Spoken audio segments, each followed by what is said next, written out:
now joined by Assemblyman John DiMaio, who is the Assembly Minority Leader. Good to see you, Assemblyman. Good to see you too, Steve.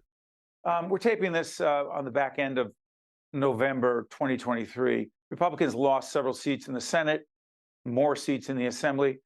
Heavy focus on a variety of so-called culture war issues. How much did, quote, the abortion issue hurt Republicans in this legislative election, their position on abortion?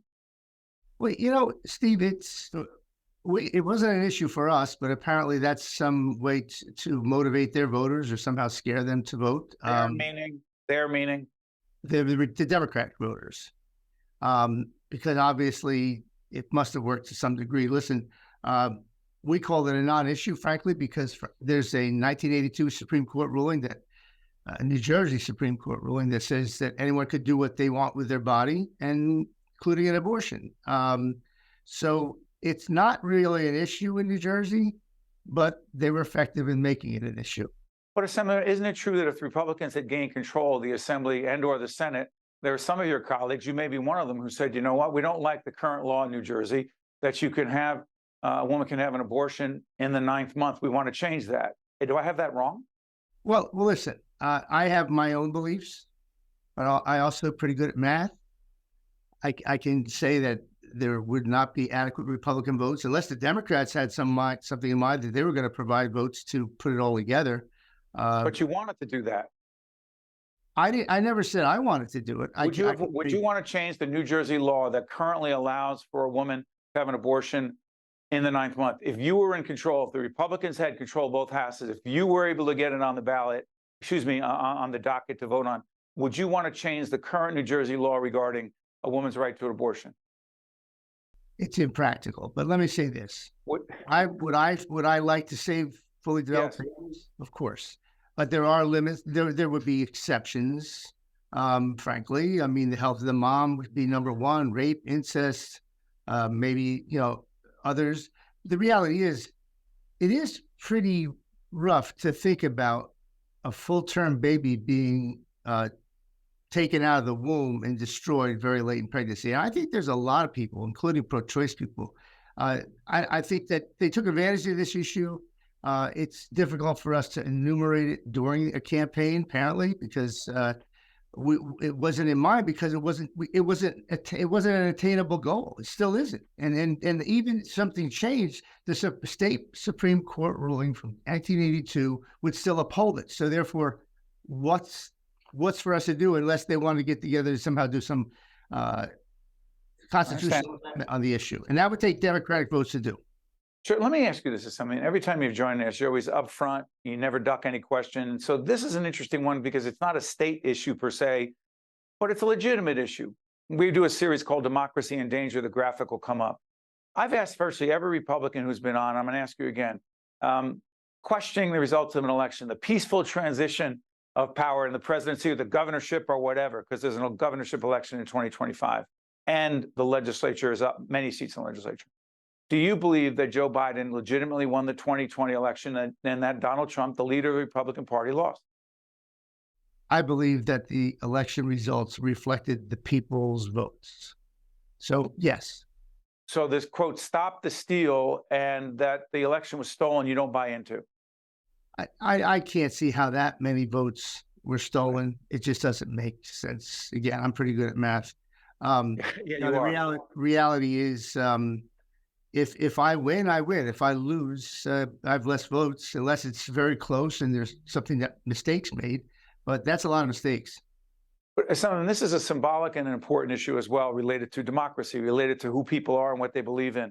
And a recent, as we do this program, Chris Christie's still in the presidential race. We don't know what's going to happen moving forward. But in an early Republican debate for the presidency, every candidate was asked, if Donald Trump were in court and convicted of a crime, would you still support him? Everyone but Chris Christie said they absolutely would. Would you? As a personal opinion, the reality is that would be difficult to do. So you're good at math. You're also good at saying what you believe. Would you support Donald Trump to be the nominee of your party if he were convicted in one of these 4 or 5 cases going on right now? I honestly can't tell you at this point in time, but you know, the reality is that's a bad situation to be in. So we'll cross that bridge when we get to it. Got it. Let's come back home. Talk about the Ørsted deal. Ørsted pulls out wind energy, the governor's clean energy plan. Huge question mark as to what's going to happen moving forward. What is the significance, from your view, Assemblyman, of Ørsted pulling out of the wind energy program in New Jersey and in other states across the nation for the Murphy Clean Energy Plan? Well, first of all, the governor's energy master plan is far too aggressive. You know, it's kind of like they do jump feet first into some issues without really thinking them through and getting a longer, broader view of a lot of things, including spending increases, tax. And then come back and cut taxes later after they raise them. I don't know what that act is. We shouldn't be doing in the first place. This is an impractical plan, what he's talking about. I think Ørsted pulling out, for whatever reason, it was a business decision, is just a symptom of the overall problem. And the problem is this is a rush process. This is not going to happen in 12 years. God, the lines along the roads in front of your house, the gauge of that wire is not heavy enough to carry the additional load of electric. You're going to fully electrify all the houses in New Jersey. So there's so many other issues that need to happen before these things, like alternative and more development of electric. You know, there's other methods too. Nuclear is out there. It's been safe in South Jersey since the mid 70s, for God's sake. So they need to step back, think this through, and come up with more deliberate, long-term, over several decades. It's not going to happen in 12 years. Assemblyman, make it clear for us what your point of view is on so-called, quote, parental rights as it relates to children in the 4th, 5th, 6th grade. What parents can know, must know, and what should be kept from parents in what kind of cases? Complex question, I know, please. Nothing should be kept from parents. I mean, this governor operates under a presumption that all parents are somehow going to abuse their children if they come to them or find out that they're going through a difficult emotional time or dealing with a question about anything in their lives. So for the governor to think that all parents are going to have somehow beat their child or do something. But the governor never said that. He said, I believe the policy is if school officials believe that the child is at risk, who may be talking about a potential gender change, then they're less likely to want to talk to the parents. Not that every parent would do that. Is that? Well, first, but he's also, in general terms, he has said that I'm not outing kids to their parents and putting them in a bad situation. And that's his quote. And I've heard that quote many times before. The reality is, listen, there's no one better to nurture a child. I know how I would react to this. Listen, I would help my child. I would get therapy. I would get my child to be an adult. And then if they choose, eyes wide open, as a mature adult, past all of the emotional things we all went through, we all grew up. We all went through those times when hormones were wild and ideas, you know, who knows, you know, but we survived it. But I don't like the idea of government stepping in, Steve, and taking control of my child's body. I mean, it's just not right. You made yourself very clear. State Assemblyman John DiMaio, who is the minority leader in the Senate, in the Assembly. Assemblyman, thank you so much for joining us. We appreciate it. Thanks, Steve. I'm Steve Adubato. More importantly, that's the Assemblyman. We'll see you next time.